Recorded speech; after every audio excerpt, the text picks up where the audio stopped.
يهده الله فلا مضل له ومن يضلل فلا هادي له وأشهد أن لا إله إلا الله وحده لا شريك له وأشهد أن محمدا عبده ورسوله أما بعد فإن خير الحديث كتاب الله وخير الهدي هدي محمد صلى الله عليه وسلم وشر الأمور محدثاتها وكل محدثة بدعة وكل بدعة ضلالة وكل ضلالة في النار أعوذ بالله السميع العليم من الشيطان الرجيم من همزه ونفخه ونفسه يا أيها الناس اتقوا ربكم الذي خلقكم من نفس واحدة وخلق منها زوجها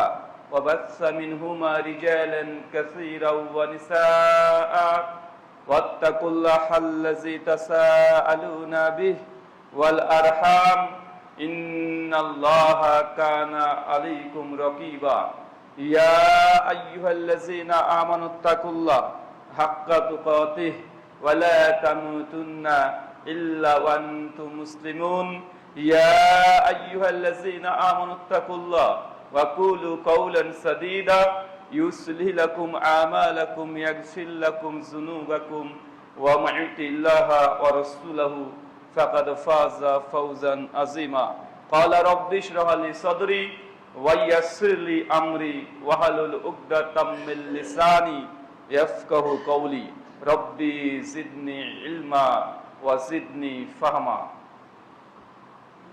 সমস্ত প্রশংসা সেই মহান সত্তা আল্লাহ সুবহানাহু ওয়া তাআলার জন্য, যারা প্রত্যেক জুমার নাই আজকেও এই মসজিদে উপস্থিত হয়েছেন। আল্লাহ সুবহানাহু ওয়া তাআলা আপনাদের প্রত্যেকের নেক নিয়াত এবং নেক আমলগুলোকে কবুল করে নিক, সকলে পড়ি আমিন। আজকে বিশেষ একদিন, জুমার দিন। হাদিসের ভাষাতে সহিহ বুখারী কিতাবুল ইলম হাদিস নাম্বার 46, আল্লাহ নবী বলছেন যে জুমার দিন মুমিনদের জন্য ঈদের দিন। এটা কিসের দিন? ঈদের দিন। শরীয়তে মূলত দুটো হচ্ছে বড় ঈদ, একটা ঈদুল ফিতর, একটা ঈদুল আজহা। আর মুমিনদের জন্য সাপ্তাহিক যে ঈদ সেটা হচ্ছে এই জুমার দিন। আল্লাহ সুবহানাহু ওয়া তাআলা 365 দিন সৃষ্টি করেছেন, 12টা মাস সৃষ্টি করেছেন। তারপরেও একটা মাসের চেয়ে একটা মাসের গুরুত্ব আল্লাহ সুবহানাহু ওয়া তাআলা নিজেই দিয়েছেন। তদ্রূপ একইভাবে একটা দিনের চেয়ে তার একটা দিনের গুরুত্ব, ফজিলত, মাকাম, মর্যাদা আল্লাহ সুবহানাহু ওয়া তাআলা নিজে দিয়েছেন। জুমার দিন হচ্ছে সেই দিন যেদিন আল্লাহ সুবহানাহু ওয়া তাআলা নবী আদম আলাইহিস সালামকে সৃষ্টি করেছিলেন। মিসকাত আল মাসাবি হাদিস নাম্বার 1368, কিতাবুল জুমা। জুমার দিন হচ্ছে সেই দিন যেদিন নবী আদম আলাইহিস সালাম একটা ত্রুটি করেছিলেন। জুমার দিন হচ্ছে সেই দিন যেদিন নবী আদম আলাইহিস সালাম আল্লাহর কাছে ক্ষমা চেয়েছিলেন। এই দিনেই তাকে দুনিয়াতে প্রেরণ করা হয়েছে। জুমার দিন সমস্ত ফেরেশতারা ভয়ে ভীত সন্ত্রস্ত থাকে। কেন না জানি আজকে সেই জুমার দিন ঘটে যায় যেন কিয়ামত সংঘটিত হয়ে যায়। জুমার দিন হচ্ছে সেই দিন যেদিন কোন মানুষ যদি মৃত্যুবরণ করে আল্লাহ সুবহানাহু ওয়া তাআলা সেই ব্যক্তির জন্য কবরের আযাবকে মাফ করে দেন। জুমার দিনের অনেক মর্যাদা আছে। অন্য দিনের চাইতে আজকের এই জুমার দিনের গুরুত্ব অপরিসীম। ইমাম ইবনে কাইয়িম আয-জাওযায়ী রাহিমাহুল্লাহ আল-মুতাওয়াফা 751 হিজরি তার বিখ্যাত গ্রন্থ জাদুল মাআদ কিতাবুল জুমাতে আলোচনা করতে গিয়ে তিনি বলছেন, জুমার দিন এমন একটা সময় আছে যে সময়টা আল্লাহ সুবহানাহু ওয়া তাআলা বান্দা যা দোয়া চাইবে, যা চাইবে আল্লাহ তাই দিয়ে দিবে, অনেকটা লাইলাতুল কদরের মতো। চিন্তা করতে পারছেন? জুমার দিন এমন একটা সময় আছে সেই সময় বান্দা যা চাইবে তাই পেয়ে যাবে। কিন্তু কোন সময় এর স্পষ্ট খাসভাবে হাদিসে নির্দিষ্ট হয়ে বলা নাই, কারণ আমরা তো ফাঁকিবাজ। যদি ওই সময়টাই হতো আমরা টুক করে ওই সময়তে হাত তুলে মুনাজাত করে একদম গোটা যা আছে সব নিয়ে নিতাম। তাই নির্দিষ্টভাবে হাদিসে ওই সময়টাকে বলা হয়নি। ইমাম ইবনে কাইয়িম আয-জাওযায়ী রাহিমাহুল্লাহ বিভিন্ন হাদিস ঘাটাঘাটি করে সিদ্ধান্ত দিচ্ছেন এই সময়টা হতে পারে ইমাম সাহেব যখন খতিব সাহেব এই যে খুতবা দেওয়ার জন্য মসজিদে মিম্বারে উঠেছেন, এই সময় থেকে আসরের ওয়াক্ত আসা পর্যন্ত এই সময় মানুষজন ইবাদত গুজার বান্দা তারা যেন তাসবিহ, তাহলিল, জিকির, আজকার এগুলো করে। জুমার দিন অধিক পরিমাণে দুরূদ পড়া উচিত। সহিহ বুখারী মুসলিমের হাদিস দ্বারা প্রমাণিত আছে জুমার দিন সূরা কাহাফ পড়তে হবে, এই মর্মে হাদিস আছে। শেখ আলবানী হাসান বলেছেন, তো অন্যান্য মুহাদ্দিসগণ কিছু ত্রুটি আছে বলেছেন, তাই পড়তে পারেন, সমস্যা নাই। এই দিন মুসলিম বান্দার জন্য ইবাদতের দিন। কিসের দিন? মুসলমানের আনন্দ হয় ইবাদত দিয়ে। ঈদ উল ফিতর আনন্দের দিন, কি করতে হয়? অতিরিক্ত নামাজ পড়তে হয়। মুসলমান বিপদে পড়লেও সালাত আদায় করবে, খুশি হলে সালাত আদায় করবে, এটা মুসলমানের একটা বৈশিষ্ট্য। আল্লাহ ইবাদত দিয়ে আমাদেরকে সবসময় জানিয়েছেন যে না, ইবাদত করেই শান্তিতে থাকা যায়, আর ইবাদত করে আল্লাহ সুবহানাহু ওয়া তাআলার রহমতের চাদরে আবৃত থাকা যায়। আল্লাহ সুবহানাহু ওয়া তাআলা এই জুমার দিনকে তুমি কবুল করে নাও, সকলে বলি আমিন। সহিহ বুখারী কিতাবুল জুমা হাদিস নাম্বার 931, আল্লাহ বলছেন, কোন বান্দা যদি জুমার দিন খালেস অন্তরে গোসল করেছে, যথাসম্ভব আতর সেন্ট যা আছে সেগুলোকে সুগন্ধি মেখেছে, মেয়েরা নয় ছেলেরা, কারণ মেয়েরা যদি সুগন্ধি মেখে মসজিদে আসে তার নামাজ হবে না, যতক্ষণ না পর্যন্ত সে সুগন্ধিকে ধুয়ে তুলে ফেলছে তার নামাজ হবে না। অনেক ক্ষেত্রে আমরা এই হাদিস বলি, দেখেছে মেয়েরা মেখে চলে আসে, এ মুসিবত পড়ে যায়। তো কেউ যদি সুন্দর পোশাক পরিধান করে আতর সেন্ট মেখে সুন্দর করে অজু করে ধীরে ধীরে মসজিদে যদি আসে, মাঝখানে কোনো রকমের অপ্রাসঙ্গিক কথায় না জড়িয়ে যায়, এসে সালাত আদায় করেছে, সময় আছে, তাসবিহ তাহলিল জিকির আজকার এগুলো করেছে, ইমাম সাহেব যে খুতবা দিয়েছে নীরবতা পালন করে শ্রবণ করেছে, আল্লাহ বলছেন এই ব্যক্তির জন্য এই জুমা থেকে আগামী জুমা, এই যে 8টা দিন, তার যত গুণে সগীরা ছোট ছোট গুনাহ আছে আমি আল্লাহ সব ক্ষমা করে দিই। জুমার দিন নেকি কামানোর যেমন দিন, জুমার দিন এক সপ্তাহব্যাপী যে ছোট ছোট গুনাহ আমাদের দ্বারা হয়ে যায়, ইচ্ছায় অনিচ্ছায়, হয় কি হয় না, হয়ে যায়, এই গুনাহ থেকে বাঁচার জন্য জুমার দিন ইবাদত অনেক গুরুত্বপূর্ণ। সহিহ বুখারী কিতাবুল জুমা হাদিস নম্বর 932, আল্লাহ বলছেন জুমার দিন স্পেশাল কিছু ফেরেশতা আল্লাহ সুবহানাহু ওয়া তাআলা গোটা বিশ্ব জগতের যত জুমা মসজিদ আছে সব জায়গাতে পাঠিয়ে দেন, আর তারা আমাদের আমলনামা নিয়ে প্রত্যেক মসজিদের দ্বারে দ্বারে দরজায় দরজায় তারা অপেক্ষা করে। কেন? আল্লাহ তাদেরকে জানিয়ে দিয়েছে আজকে এই মসজিদে প্রথম যে ব্যক্তি একদম খালেস অন্তরে জুমার সালাত আদায় করার জন্য আসবে, আর মাঝখানে যদি অনর্থক কোনো কাজ বা কর্মে যদি জড়িয়ে না যায়, তাহলে বান্দার জন্য একটা লাল উট কুরবানি করলে যা নাকি তার আমলনামায় সেটা দিয়ে দাও, আর সেই ফেরেশতারা অপেক্ষা করতে থাকে। নিঃসন্দেহে আজকে অনেক মানুষ আছে যারা আজকে এই লাল উট কুরবানি করার সওয়াব নেকি ফজিলত তাদের আমলনামায় অলরেডি চলে গেছে, কিন্তু আমরা তো অলস, আমরা শুধুমাত্র বিতর্কিত বিষয় নিয়ে বিতর্ক করতে বেশি পছন্দ করি। হুজুর, ওই হুজুর বলেছে 7 ভাগা কুরবানি দেওয়া যাবে না, আপনারা বলছেন যাবে, এখন কাকে মানবো? ভাইজান, গোটা যদি কুরবানি করেও দেন তারপর আল্লাহ কবুল করবে কি করবে না এর কোনো নিশ্চয়তা নাই। কিন্তু আজ যদি ইখলাস খাস অন্তর যদি মসজিদে আসতেন, জুমার দিন প্রথম যদি মুসল্লি আপনি হতেন, নিশ্চিত একটা লাল উট কুরবানি করলে যা নাকি আপনার আমলনামায় সে নেকি আল্লাহর পক্ষ থেকে দিয়ে দেওয়া হতো। তারপর আমরা গাফিল থাকি কি থাকি না? কথা বলেন। এ তো হুজুর উঠেছে, এখন খুদবা দিবে, বকবে, হুজুর কে অত শুনবে বাবা, দোকানটা একটু চালিয়ে যাই, একটু বাড়িতে গিয়ে ভালো করে খাওয়া দাওয়াটা সেরে নি, মানে মসজিদে আসতে অলসতা, একদম ঠিক টাইমে নামাজের 2-4 মিনিট আগে এসে অমনি জুমাতে শামিল হচ্ছে, এমন আছে না? নাই, আছে।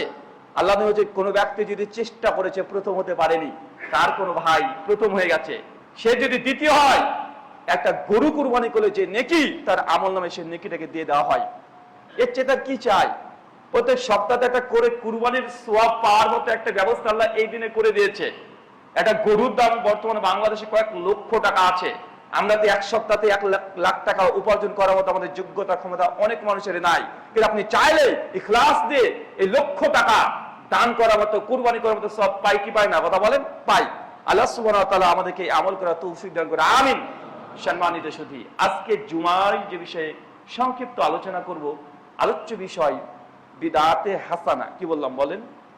বিদআতে হাসানা। বিষয়টা একটু ভিন্ন ধর্মী, কারণ আমরা যখন ফিল্ডে কাজ করি তখন বুঝি মানুষকে যখন আমরা বিদআত নিয়ে কথা বলি মানুষের মধ্যে কোনো পরিবর্তন আসে না। কেন? কারণ আমাদের সমস্যা কোথায় আমরা ধরতে পারি না, ঠিক সমস্যাটা কোথায়।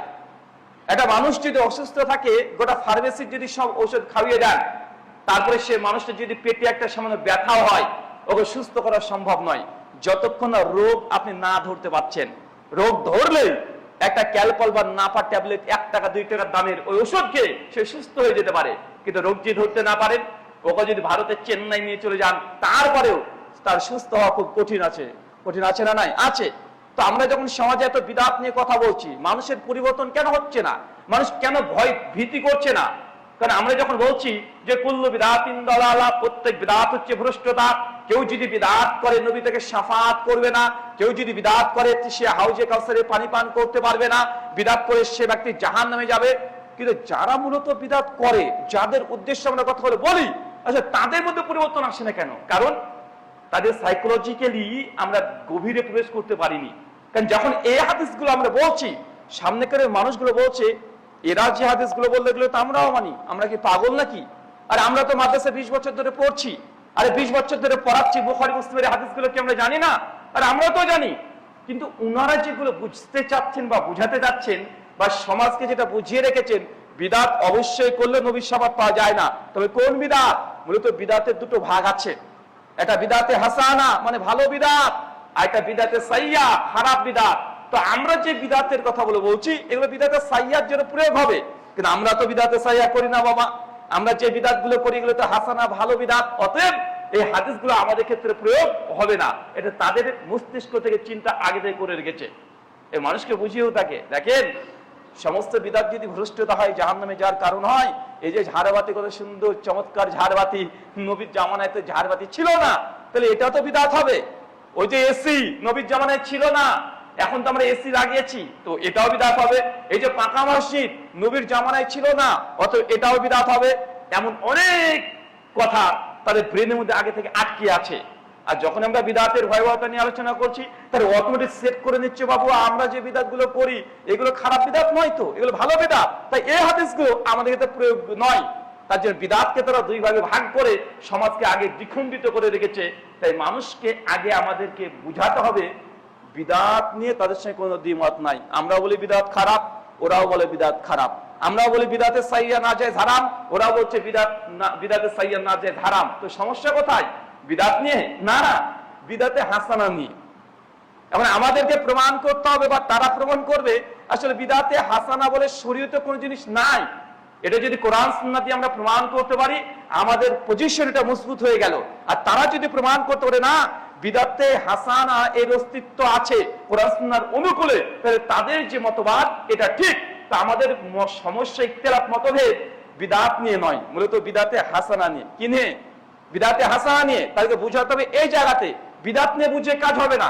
কারণ বিদাত নিয়ে যখনই বুঝাবে তো সবগুলোকে বিদাতে হাসানা করে রেখে দিবে, আর সমাজ এইভাবে চলতে শুরু করবে। চলে কয়েকটা মিসাল উদাহরণ দিই। এই ঝাড়বাতিটা কেন বিদাত নয়? কারণ বিদাত যখন করবেন সেটা নেকির সঙ্গে সম্পৃক্ত হতে হবে। আমাদের এই মসজিদে যারা আছেন কেউ কি এটা মনে করেন যদি নামাজের স্থানের উপরে যদি ঝাড়বাতি থাকে আর এই ঝাড়বাতির নিচে যদি কেউ 5 ওয়াক্ত নামাজ পড়ে একটা কবুল হজ্জের সময় নেকি অতিরিক্ত পাওয়া যায়? এরকম কোন নিয়ত আছে? এরকম কোন ফজিলতের পার্থক্য আছে? নাই। বিদায় এটা বেদাত নয়। কেন? এটা আমাদের সঙ্গে সম্পৃক্ত নয়।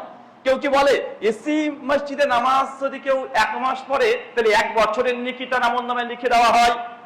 এমন কি কোন উদ্দেশ্য আছে? না। তার মানে এটা আমলের সঙ্গে সম্পৃক্ত না, এটা বিদাত না। কেউ কি বলে যে পাকা মসজিদে কেউ যদি 10 দিন নামাজ পড়েন তো 1 মাসের নেকি তার আমলনামায় দেওয়া হবে? না, এমন কিছু পাওয়া যায় না। বিধায় খুব সহজে বোঝা যায় এটা বিদাতের সঙ্গে সম্পৃক্ত নয়। দ্বিতীয় কথা, এই বিদাত শব্দটা না, আল্লাহ নবী যখন নবী ছিলেন না, এমনকি নবী আলাইহিস সালাম যখন দুনিয়াতে ভূমিষ্ঠই হয়নি, আসেন নাই, তার আগেও আরবি ভাষাভাষী মানুষ আরবি সাহিত্যে জাহিলি যুগের কবিতায় এই বিদাত শব্দটা ব্যবহার করা হতো। শব্দ আগে থেকে ছিল, তবে কি অর্থে ছিল? যে কোনো নতুন কোন জিনিসকে বোঝাতে বিদাত ব্যবহার করা হতো।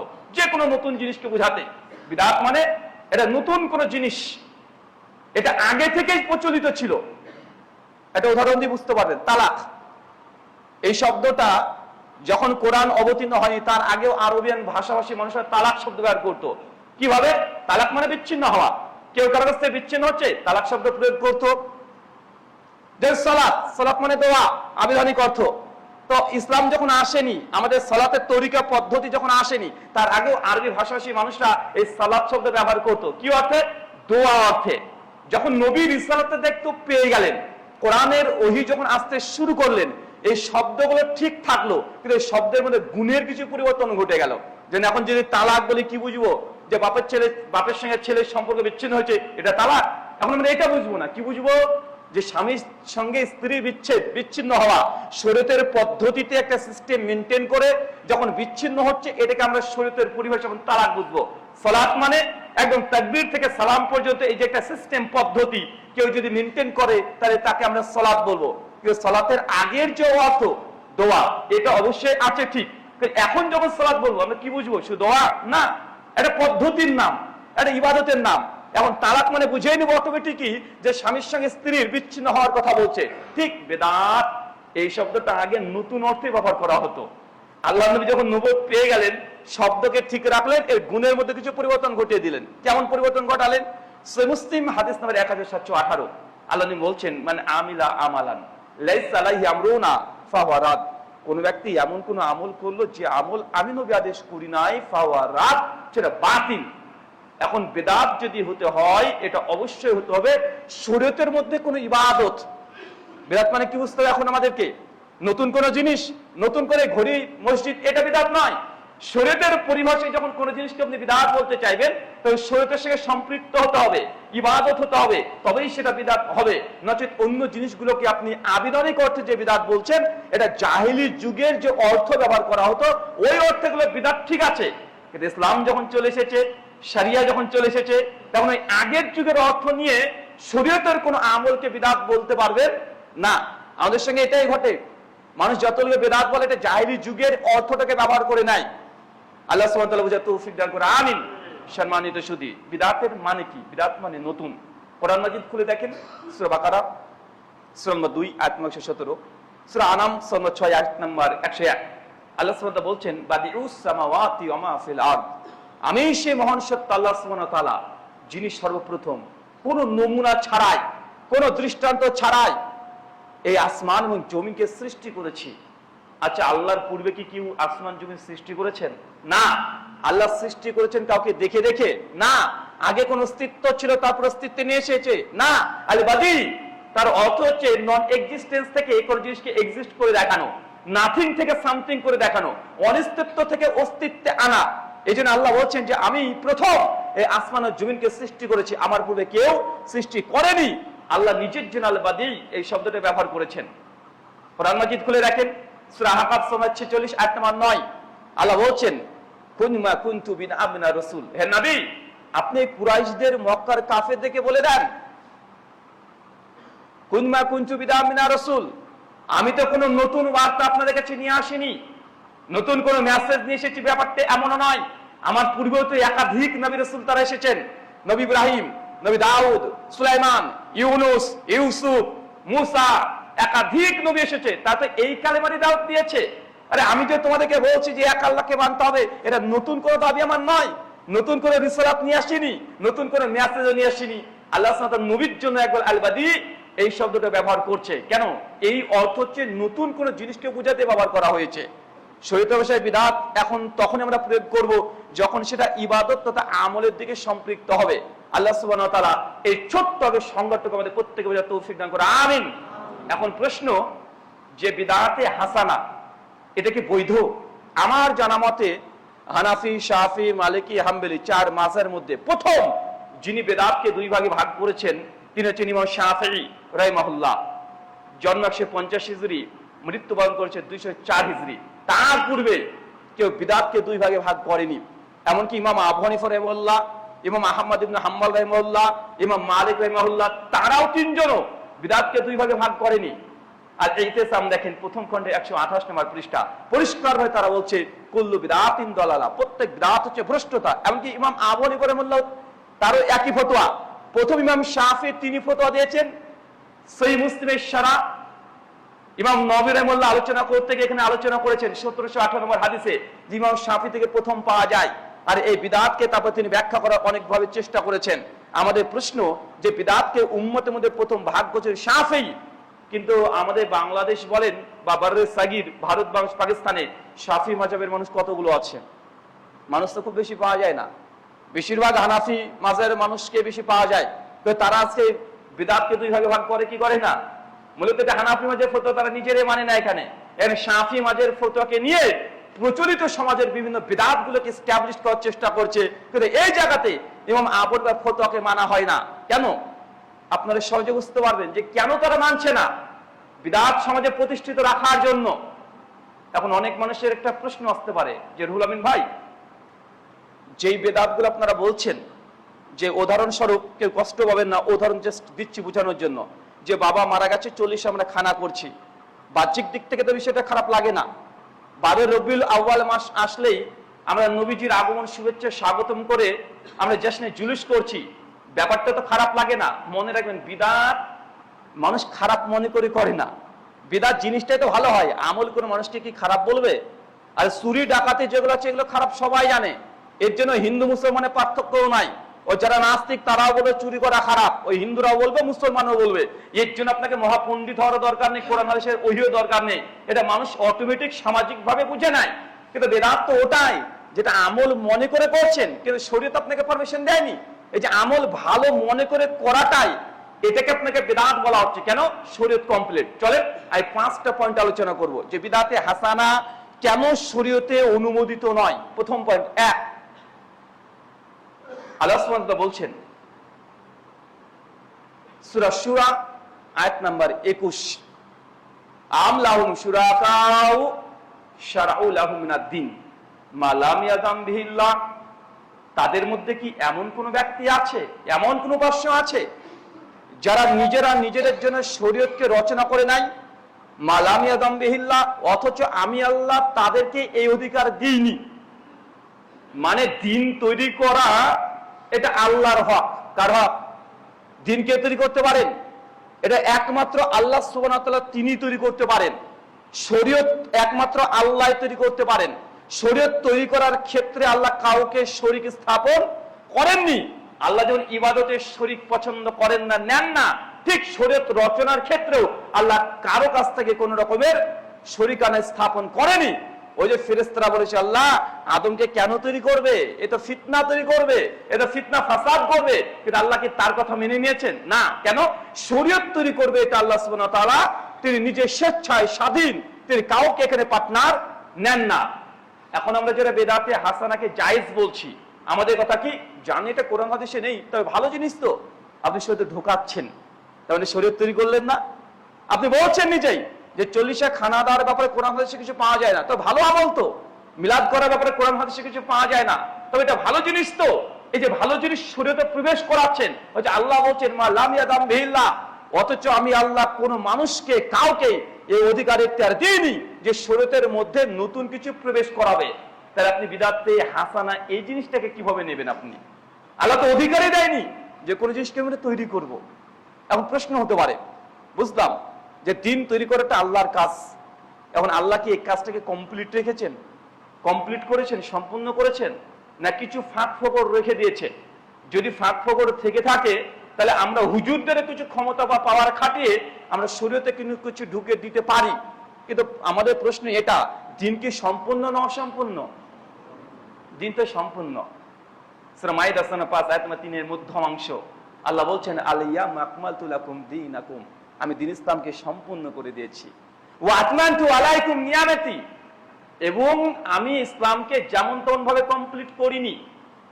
যত নিয়ামত থাকার দরকার, কল্যাণকর, ভালো, খায়ের, উত্তম জিনিস থাকার দরকার, আমি আল্লাহ সবগুলোকে দিয়ে এই ইসলামটাকে মুকাম্মাল করেছি। বিদআতে হাসানা মানে কি?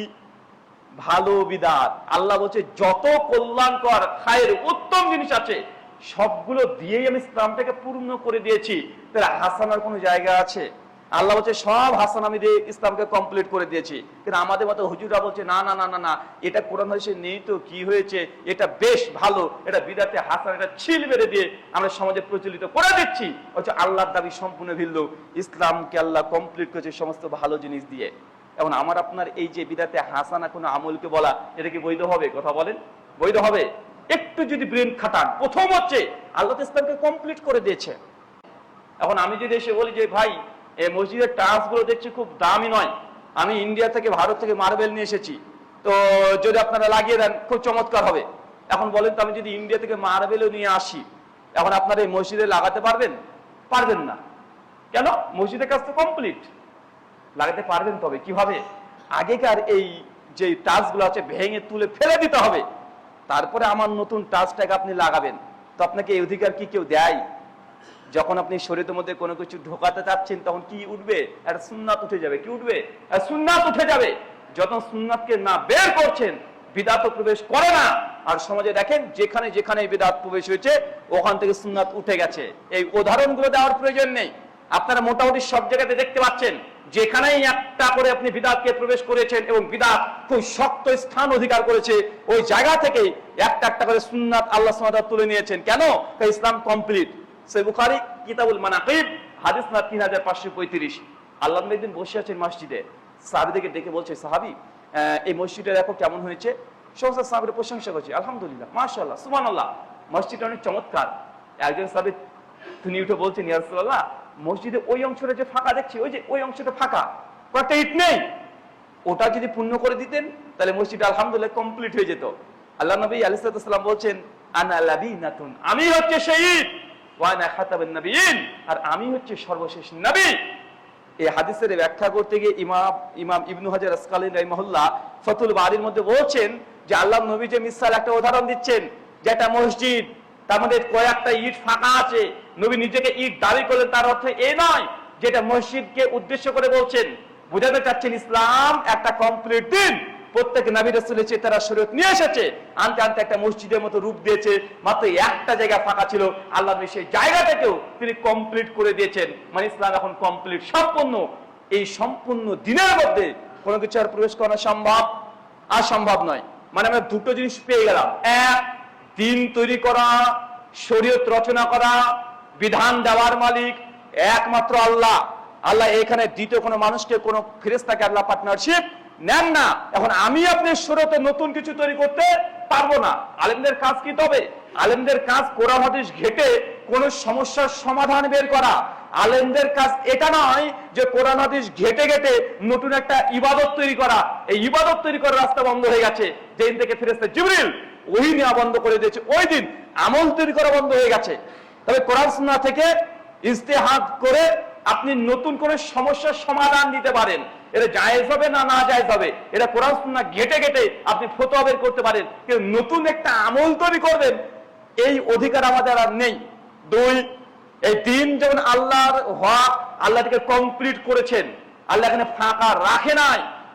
অনেক মানুষের প্রশ্ন, বুঝলাম আমাদের হুজুরদের কোনো অধিকার নেই, তাহলে কি নবী রাসূলের অধিকার ছিল যে তারা দিন তৈরি করবে, তাদের মন মতো কিছু শরীয়তে দেবে? এটাকে আল্লাহ নবী কোন রাসূল তাদেরকে এখতিয়ার দিয়েছিল? উত্তর হচ্ছে না। আমি একটা কোরআনের আয়াত, জাস্ট একটা করে হাদিস বলবো, শুধুমাত্র আমার স্ট্যান্ড পয়েন্টকে খাড়া করার জন্য, যে বিদআতে হাসানা শরীয়তের মধ্যে কোনোভাবেই প্রবেশ করানো বৈধ নয়। দুটো পয়েন্টই যথেষ্ট হয়ে যায়। এখন প্রশ্ন, আমাদের অধিকার নেই, নবী রাসূলকে কি আল্লাহ দিয়েছেন? অ্যান্সার হচ্ছে না। প্রমাণ সূরা ইউনূস সূরা 10 আয়াত নম্বর 15 মিডল অংশ, সূরা হাকাব আয়াত নম্বর 9, সূরা আনাম আয়াত নম্বর 150, সূরা ইউনূসের 15 নম্বর আয়াতের ইবনে কাসিরের আলোচনা সহ দেখে নেবেন। সহিহ বুখারীর কিতাব তাফসীরেও এই আয়াতের ব্যাখ্যাতে হাদিসটা আসছে। আল্লাহ নবী একদিন মসজিদুন নববীতে বসে আছেন, ও হঠাৎ করে মক্কার বড় বড় কাফিররা এসে নবীকে এসে বলছেন, ওয়া ইতিবি কোরআনি গায়রি হাযা, হে নবী মুহাম্মদ শোনেন, আপনি যে কোরআনটা নিয়ে এসেছেন না, এই কোরআনটা খুব কঠিন, আমরা মানতে পারছি না, খুব কঠিন। আর আপনার কোরআনে যা আসে সব আমাদের বিরুদ্ধে চলে আসে, আর বাধ্যতার বিরুদ্ধে চলে যায়। কারা বলছে? আবু জাহেল, আবু লাহাব, উতবা, শাইবা দলবল বেঁধে এসে বলছে যে ওয়াইতিবি কোরআনি গায়রি হাযা, যে কোরআনের পরিবর্তে অন্য এক কোরআন নিয়ে আসেন, আপনাকে নবী মেনে নেব। দেখেছেন কত বড় বদমানুষ তারা। আজকে অনেক মানুষ দাবি করে না যে কোরআনের আইন খুব কঠিন, এটা মানা যাবে না, এটা পরিবর্তন করো, কোরআন অনেক প্রাচীন হয়ে গেছে, এই আধুনিক যুগে এগুলো চলে না। তো নবীকে যখন এই প্রস্তাবটা আপনারা দিয়েছে যে আপনাকে নবী ঠিক মানবো, তবে কোরআনকে আমরা মানবো না, কোরআনের পরিবর্তন অন্য একটা বই নিয়ে আসেন, একটু তারা বলছে আবাদিলহু, গোটা কোরআনকে পরিবর্তন করতে পারবেন না, তো কোরআনের কিছু কিছু আয়াতের পরিবর্তন করে দেন, যে ডাইরেক্ট আমাদের বিরুদ্ধে চলে যাচ্ছে, এগুলোকে বের করে আমাদের পক্ষের কিছু আয়াত নিয়ে আসেন। এতে কাফেরদের সেই সময়কার দাবি, যখন এই আয়াত যখন অবতীর্ণ হচ্ছে, আল্লাহ নবীকে যখন তারা এই এই দাবি করছে, আল্লাহ নবী কোনো জবাব দিচ্ছেন না, তিনি মাথাকে অবনত করে তিনি অপেক্ষা করছেন যে জবাব কি দেওয়া যায়। আল্লাহ সুবহানাহু ওয়া তাআলা জিবরিলকে পাঠিয়ে দিচ্ছেন সূরা ইউনূসের 15 নম্বর আয়াতের অংশ নিয়ে, যান এই আয়াত আল্লাহ নবীকে জানিয়ে দেন। স্বামী জিবরিল এসে যখন আয়াত দিচ্ছে, আল্লাহ নবীকে বলছে আপনি বলে দেন যে শরীয়তের মধ্যে কিছু প্রবেশ করানো বা বের করা এই অধিকার আল্লাহ আমাদেরকে দেয় নাই, বরং আপনি জানান আন্না আত্তাবি ইল্লামা ইউহা ইলাই, আরে আমি তো নবী মুহাম্মদ তারই আনুগত্য করি যে আয়াত আল্লাহ আমার উপর অবতীর্ণ করে, আর তুমি আমাকে বলছো পরিবর্তন করতে। আর আমি তো নিজের ইচ্ছে মতো নিজেও করতে পারি না, আরে আমি তো আল্লাহর ওহী যেটা আসে সেটা মানতে বাধ্য হয়ে যাই। তারপর নবীদের এই অথরিটি ছিল না, অধিকার ছিল না যে শরীয়তের মধ্যে কিছু বৃদ্ধি করে দেবে বা কমিয়ে দেবে। দেখেন সূরা তাহরিম সূরা নম্বর 66 আয়াত নম্বর 1, 2, 3।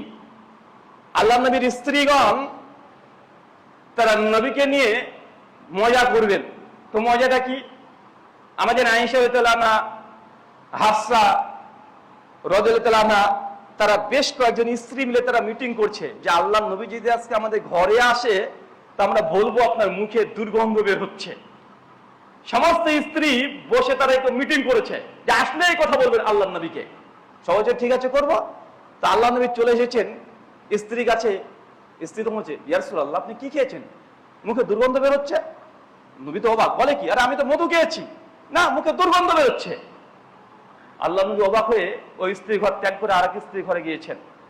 ওই স্ত্রীর সামনে একই কথা বলে, আল্লাহ নবী আপনি কি খেয়েছেন, আপনার মুখে তো দুর্গন্ধ বের হচ্ছে। নবী অবাক, আর আমি তো মধু খেলাম, আমি জাইনাবের কাছ থেকে মধু খেয়ে এসেছি, আমাকে মধু দিয়েছে সে। আরেকজন স্ত্রীর কাছে যায়, যার কাছে যায় সেই একই কথা বলে যে আপনার মুখে দুর্গন্ধ বের হচ্ছে, ভালো লাগছে না। নবীর সঙ্গে সঙ্গে স্ত্রীদেরকে সামনে রেখে বলছেন আজ থেকে আমি মধু কাকে নিজের জন্য হারাম করে নিলাম। আল্লাহ সুবহানাহু ওয়া তাআলা কোরআনের ওহী অবতীর্ণ করছেন, আরে মধু মিশ্রণ না হলে 69 নম্বর আয়াত আল্লাহকে হালাল করে রেখেছে।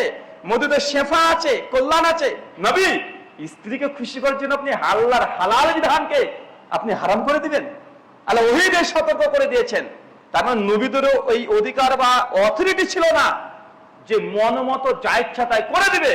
আল্লাহ নবী করে সিদ্ধান্ত নিতেন, নেওয়ার পরে যদি কোনো ভুল বা ত্রুটি হয়ে যেত সেই আল্লাহ ওহীর মাধ্যমে থেকে সতর্ক করে দিতেন। এখন বলেন তো আল্লাহর নবীর কাছে ভুল সিদ্ধান্ত হয়ে গেলেও ফেরেশতা এসে সংশোধন করে দিবে। আমি হুজুর আমার কাছে কে আসবে? ফেরেশতা এসে শয়তান আসবে। এখন আমরা যখন একটা ইবাদতকে তৈরি করে বলছি বিদআতে হাসানা, আমার একটা কোনো ফতোয়াকে আমি মজবুত করে বলছি যে না এটা জায়েজ, মানে এখান থেকে নড়া যাবে না, এমন আমরা বলি কি বলি না? অবশ্যই বলি। আল্লাহ সুবহানাহু ওয়া তাআলা এখান থেকে আমাদের বেঁচে থাকার তৌফিক দান করে, আমিন। সম্মানিত সুধী, তৃতীয় যে পয়েন্ট আপনার সামনে উপস্থাপন করেছি, নবীদের এই অধিকার এই অথরিটি ছিল না যে তারাও নিজেরা মন মতো যা ইচ্ছা তাই বলে দিবে। ওয়ামা ইয়ানতিকু আনিল হাওয়া ইন হুয়া ইল্লা ওয়াইয়ুহা, আমার নবী যে তরফ থেকে কোনো কথা বলে না, আমি আল্লাহ যা ওহী করি আমার নবী তোমাদের কাছে সেটাই বলে দেয়। সূরা নাজম 53 আয়াত 3 এবং 4। তার মানে এখান থেকে আবার প্রমাণিত যে নবীর নিজের তরফ থেকে কোনো কথা বলার অধিকার রাখতেন না। একটা ঘটনা আপনারা সকলেই জানেন, ওই ঘটনাকে দলিল বানিয়ে আপনার সামনে পেশ করছি। সহিহ বুখারী কিতাবুস সালাহ হাদিস নম্বর 349, সুনান আবু দাউদ কিতাবুল জুমা হাদিস নম্বর 1499। আল্লাহর নবীকে আল্লাহ সুবহানাহু ওয়া তাআলা যখন মেরাজে নিয়ে গেলেন, চলে গেলেন মেরাজে, জান্নাত জাহান্নাম সমস্ত কিছু পরিদর্শন করলেন, ফিরে আসছেন। 6 নম্বর আসমানে একজন নবীর সঙ্গে সাক্ষাৎ হয়েছিল। সে নবীর নাম কি? নবী মুসা আলাইহিস সালাম। যখন নবীর সঙ্গে সাক্ষাৎ হয়ে গেল, আল্লাহ নবীকে মুসা নবী জিজ্ঞাসা করছেন, দুনিয়াতে না কিন্তু আসমানে, একদম আসমানে কথা চলছে। মুসা নবী জিজ্ঞাসা করছেন ইয়া রাসূলুল্লাহ আল্লাহ আপনাকে কি গিফট করেছে, কি হাদিয়া দিয়েছে? আমাদের নবী খুশি মনে বলছেন যে ফারাজা 50 সালাতান, আমার উম্মতকে আল্লাহ সুবহানাহু ওয়া তাআলা 50 ওয়াক্ত নামাজ দিয়েছে। মুসা আলাইহিস সালাম বলছে করেছে কি 50 ওয়াক্ত? এই যে যান ফিরে যান ইলা রাব্বিক, রবের কাছে যান। এত ওয়াক্ত নামাজ পড়তে পারবে না উম্মত, যান নামাজকে কমিয়ে আনেন। আমাদের নবী তিনি মুসা নবীর কথা শুনে চলে গেছেন আল্লাহ, আল্লাহ উম্মত 50 পারবে না, একটু কমিয়ে দাও। কমিয়ে দিয়েছে সালাত, আবার চলে এসেছে। মুসা নবী বলছেন যে কত কমিয়েছে? তো এত কমিয়েছে। বলছে এই যে আবার ফিরে যান, এখন আপনার উম্মত পারবে না। বারবার মুসা নবীর কাছে আসে আর মুসা নবী পাঠিয়ে দেয় নবীকে, যান কমিয়ে আনেন, কমিয়ে আনেন।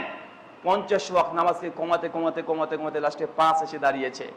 মুসা নবী জিজ্ঞেস হচ্ছে কত আছে? আর বলছে আর 5 আছে। বলছে আবার যান, উম্মত পারবে না। আমাদের নবী বলছেন যে আমার লজ্জা বোধ হচ্ছে যে 50 থেকে 5 হয়ে গেছে, উম্মত পারবে না। আল্লাহ বলছে আমি লজ্জা বোধ করছি। আল্লাহ জানিয়ে দিচ্ছেন ইয়া রাসূলুল্লাহ শোনেন, যদি আপনার উম্মত এই 5 ওয়াক্ত সালাতকে হেফাজত করে, আমি আল্লাহ 50 ওয়াক্তেরই যা সওয়াব নেকি তাদের আমলনামায় তাই লিখে দেব। পড়ব 5, পাবো কত ওয়াক্তের? 50 ওয়াক্তের। এটা উম্মতে মুহাম্মাদের বিশেষ ফজিলত, এটা অন্য উম্মতের এমন ফজিলত ছিল না। এখন আপনি মনে মনে ভাবছেন, যদি মুসা নবী তো বলেছিলেন আমাদের নবীকে যে আল্লাহ নবী উম্মত 5 পাবে না, আরেকবার যান, আরেকবার গেলেই হতো, আরেকবার গেলেই মানে 5 থাকতো, সে জুমা পড়ে থাকতো। আর বাঙালি তো আমরা শুধু জুমাই পড়ি, মানে জুমার নামাজ একবার, জুমা পর 5 ওয়াক্ত জুমার না, জুমা তো একটা ডে, একটা দিনের নাম, মানে এই শুধু এই জোহরের ওয়াক্তে এই একবারই আমরা পড়ি। মানে আমাদের কোয়ালিটি হয়ে গেছে অনেকটা ইহুদি খ্রিস্টানের মতো কালচার হয়ে গেছে। আল্লাহ ইহুদিদেরকে দিয়েছিলেন 3 ওয়াক্ত নামাজ, 3 ওয়াক্ত সালাত নবী মুসা আলাইহিস সালামের কওমকে দিয়েছিলেন। এটা কোরআন হাদিসের কথা নয়, বরং ইহুদিরা